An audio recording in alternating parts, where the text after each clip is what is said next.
Hey everybody, it's Rob Jessup. This is my music history. This is number 7. I'm still in college at this time. And I'm playing in tons of different bands, doing a lot of session work. I was able to play in tons of bands, do a lot of recording.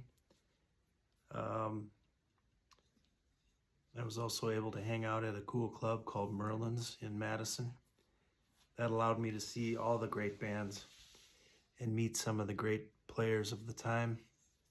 Local bands like Killdozer, the Tar Babies, a bunch of others, and also allowed me to get to know everybody.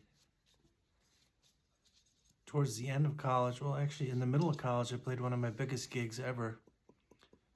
It was at the Mifflin Street Block Party. That was a very fun day.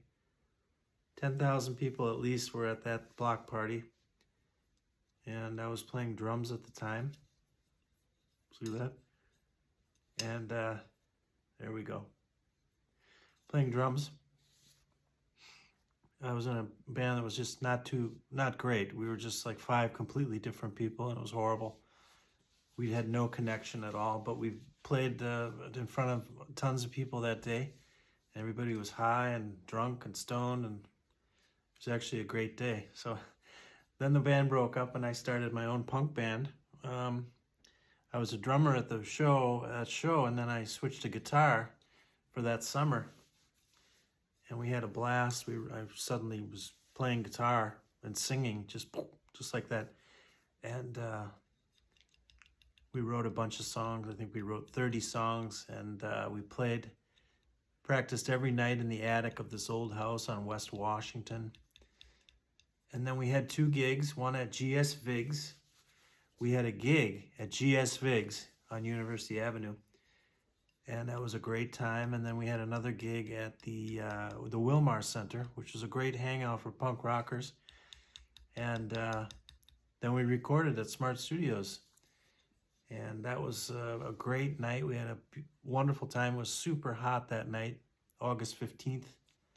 I remember we were just dripping wet with sweat.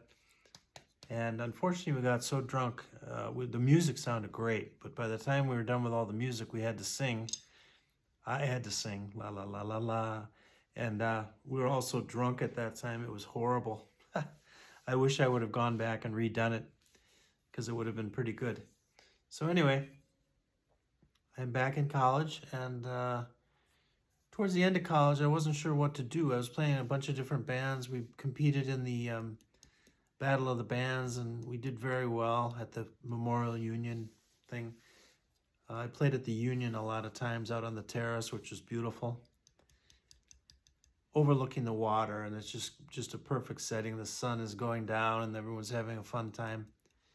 Beer is flowing like crazy, and pretzels, they were delicious. So anyway, then the end of college, I graduated. I didn't know what to do, really. You know, when you finish college, you think, okay, here come all the opportunities. But I sent 100 resumes out to Los Angeles, and I only got 2 replies. The Walt Disney Corporation and the Motion Picture Arts and Sciences company. So out of 100 resumes, I got 2 replies, and they're both, we don't need anybody right now, so fine. But anyway, in February, I graduated in December, and then in February, I went to LA and hung out for a while.